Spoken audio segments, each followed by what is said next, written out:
Every contestant you see here has poured hours of hard work into their cosplays. There is intricate sewing, beautiful armor builds, detailed props, and very thoughtful design choices. CSC is about showcasing skill, passion, and the artistry behind cosplay. This is a space where creativity thrives and hard work is recognized. Contestants have already met privately with the judges for their craftsmanship evaluation. And soon you will see them take the stage to present their creations. Before we begin, CSC is a craftsmanship-based competition. That means that the judging is based on how the costume is made. Earlier today, our contestants met with the judges privately to walk through their build process, discussing materials, construction techniques, finishing details, and the problem solving behind their work. While you'll see them take the stage and present their costumes tonight, the awards are based entirely on craftsmanship. Presentation does not affect their score. So, let's begin the CSC cosplay competition. I'd like you to give a very warm welcome to our lovely judges. First, please welcome Megwin Cosplay. Megwin is a master-level cosplayer from the Greater Montreal area and has been cosplaying since 2012. Cosplay is her top obsession, but she's also an avid idol dancer. She represented Team Canada in the World Cosplay Summit in 2023 in Nagoya, Japan. Since then, she's been invited to conventions to judge competitions, host panel, and perform with her dance teams. Please give a warm welcome to Megwin Cosplay. Our second judge is Bloomy. Bloomy is an award-winning cosplayer, artist, and architectural designer based in the Greater Toronto area. With a strong background in traditional art and digital fabrication, she specializes in clean foam construction, structural precision, and strong color theory in her paint work. Since returning to competition, she has earned multiple awards, including Best in Show in Workmanship at Anime North 2025, and being featured in Expo 2025's Cosplay Showcase Gallery. Please give another round of applause to Bloomy! Our third judge is Glory!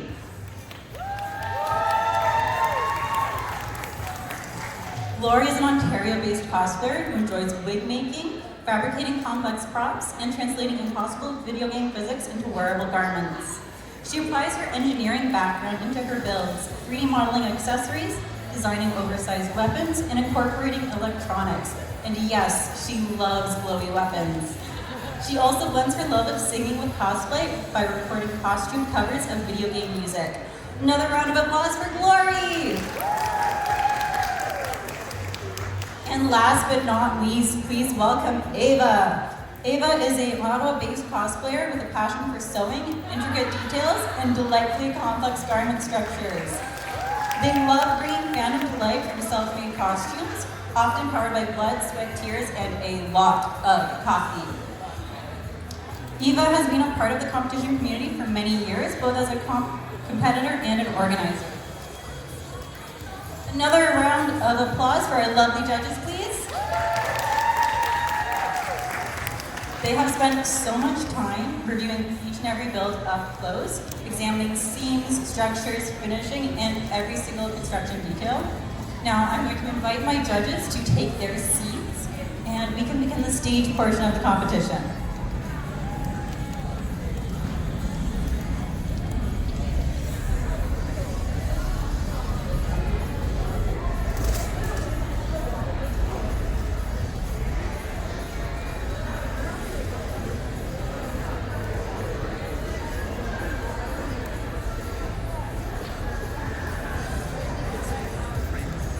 Alright, now our competition is divided into 3 different craftsmanship levels. These are based on experience and previous competition awards. Our first division is Novice. Novice is for competitors who are newer to the competition scene. This category is designed for those who are building their skills, gaining experience, and stepping into craftsmanship judging for the first time. It's about growth, learning, and developing strong foundations. Up next will be Journeyman. Journeyman competitors have more experience under their belts. They've likely competed multiple times and have won awards in the past. In this division, we're going to see strong construction, clean finishing, and more advanced techniques. This level represents the builder who are refining their craft and pushing themselves further. And then finally, we have the Master Division. This is our highest craftsmanship level. Master competitors have extensive competition experience and have often won multiple awards. Here you will see advanced technical execution, complex build, high-level problem solving, and exceptional finishing work. This division showcases some of the strongest craftsmanship in our community. All right, we're gonna have the novices come up first. Please welcome to the stage Sickly Sweet Cosplay as Homura Momiji from Dr. Stone. This cosplay was made in less than 2 weeks. The pattern was designed in a fashion program called Clo 3D. With this build, she learned techniques with a serger and some wig skills.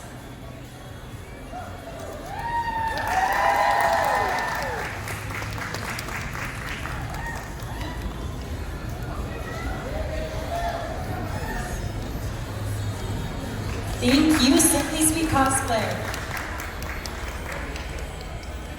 Next to the stage is Anne Blue as Jinx from Arcane/League of Legends.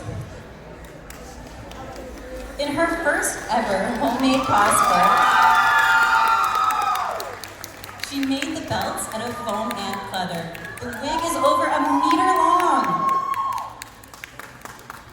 And Fishbones is capable of shooting fog and playing music.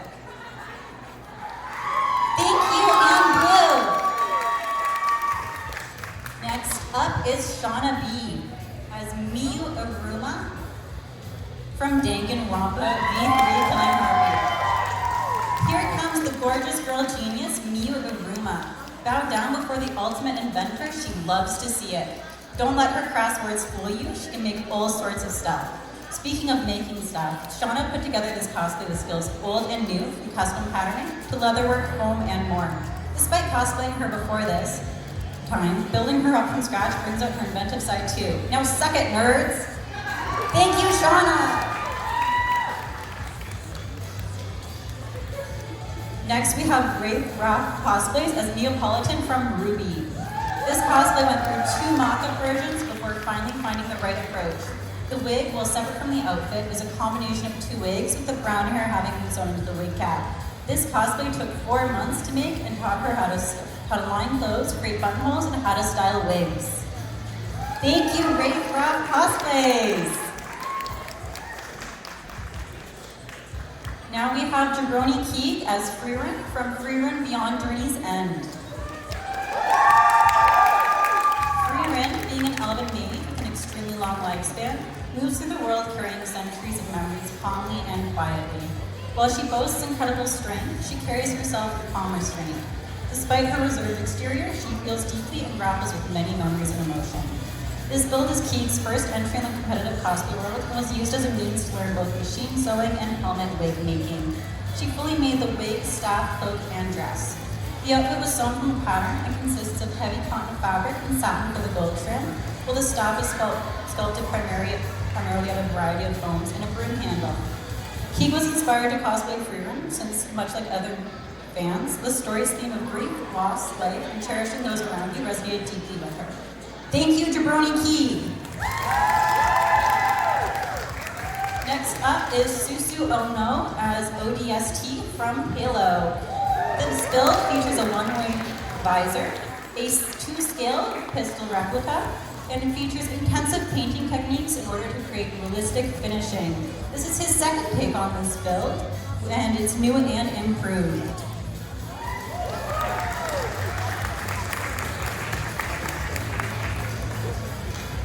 Thank you, Susu Ono. Next, we have our Journeyman division. Our first Journeyman is Zero Mizi as Marie Rose from Dead or Alive. Mizi learned many new techniques with this cosplay, including basket weaving and hoop skirt making. This cosplay has way too many grommets to be reasonable, and trust, her fingers still hurt from hammering them all in. Thank you, Zero Mizi. Next, we have Robin Sita as C2 from Code Geass. This is a handmade costume featuring gathers, ruffles, pleats, and many other frills. You can see them on the blouse collar, wrist cuffs, button band, the apron skirt, hem, and underskirt. The skirt has several flowers and lines that were all embroidered by hand. All elements combined for absolute maximum twirls. Thank you, Rovincita. Now we have Fit for a Queen as Dorothy Gale from The Wizard of Oz, designed by Hannah Alexander. Friends, I have a feeling we're not in Kansas anymore. In this interpretation of Hannah Alexander's Dorothy design, the story starts with a hand-smocked and beaded organza tornado on the bodice, dropping our heroine and her host applique on a hand-smocked yellow brick road lined with 3D fabric poppies on the ombre-dyed skirt. Her faithful companions are with her in spirit, represented by hand-sculpted jewelry depicting the brains, heart, and courage they found on the way. She's supported by her faithful pup Toto and a custom petticoat and a corset. Her ruby slippers are sequined and hand-beaded so that Dorothy can click her heels together 3 times. After all, there's no place like home. Thank you, Fit for a Queen.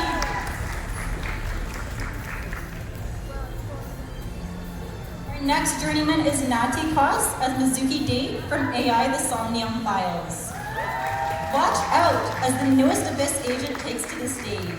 Using techniques such as pattern drafting, machine embroidery, glove making, custom buttons, and wig manipulation, this cosplay is a labor of love. Never one to compromise on function. Of course, it also has pockets. Thank you, Nati Kos. Up next is Kirsten Cosplay as Lehman Russ from Warhammer 40K. This build is made with real leather, EVA foam, Wortla, and sewing. There are over 400 hand-installed rivets over the front and back of this cosplay. Thank you, Kirsten Cosplay.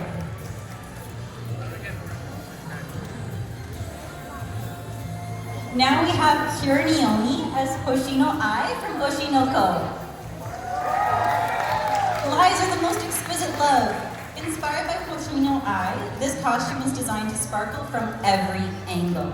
Using layered fabrics, rhinestones, subtle LEDs, and hidden stars worked into every detail. Built on little lies and a lot of love and effort, this cosplay aims to capture the shine of the brightest idol of them all. Thank you, Kira. Now we have Mermaid Molly Flora as Periwinkle from The Secret of the Wings. This garment is entirely hand-sewn with over 1,000 hand-appliqued rhinestones. This build was upcycled from an old Elsa dress, giving life to an old costume.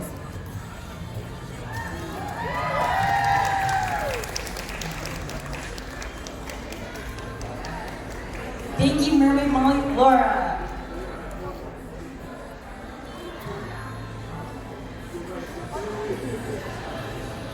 All right, and finally we have our Masters division.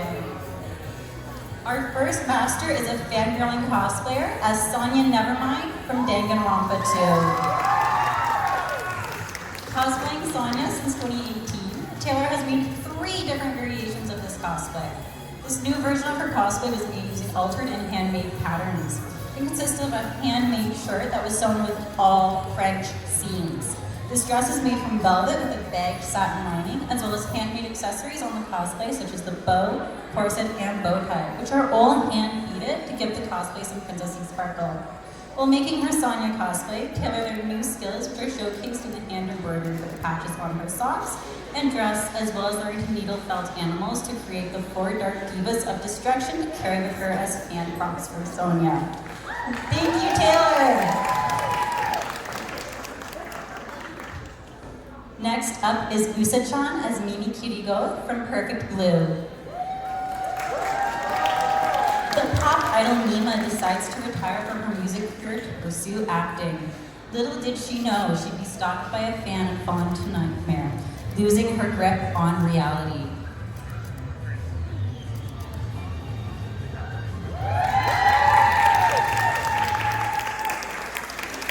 Thank you, Usa-chan.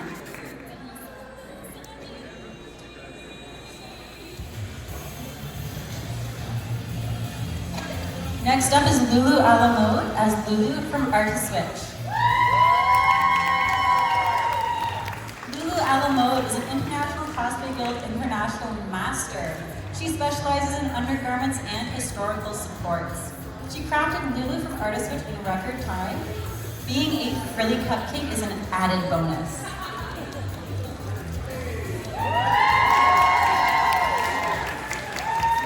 Thank you, Lulu Alamode. Thank you, Lulu Alamode.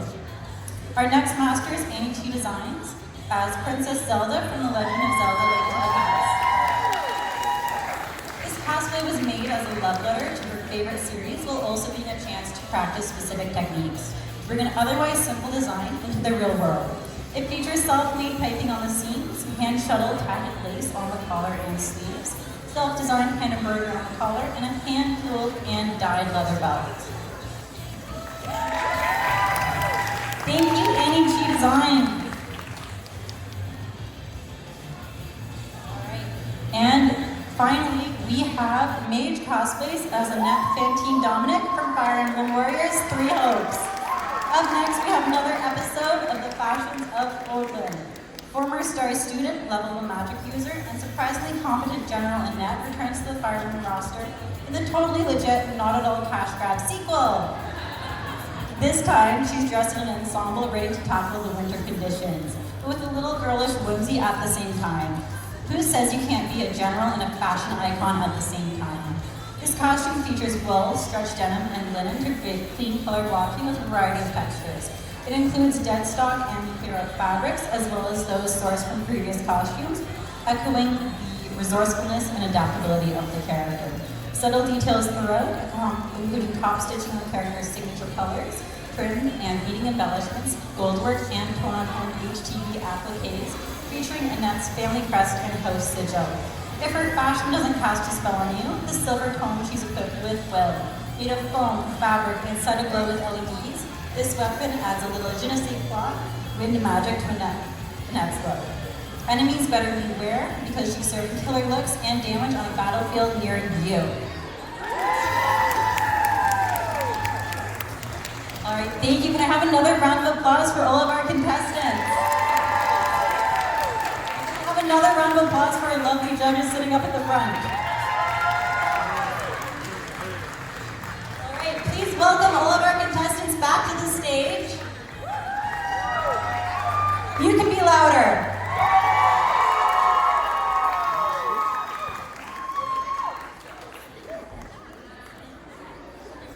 Alright, here's our novice, our journeyman. Now is a great time to start taking photos.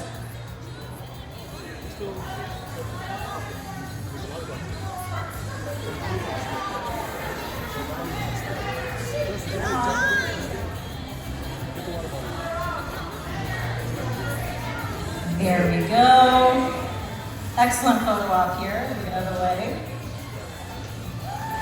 Can we have another round of applause? Alrighty. Now I believe we're going to send our judges off to deliberate. We will be back in 10 to 15 minutes. And we're going to hold our pose for just a little while longer. Can I have another round of applause? Beautiful, beautiful, beautiful. All right, we will be back in 10 minutes to announce our awards, and we can leave the stage now.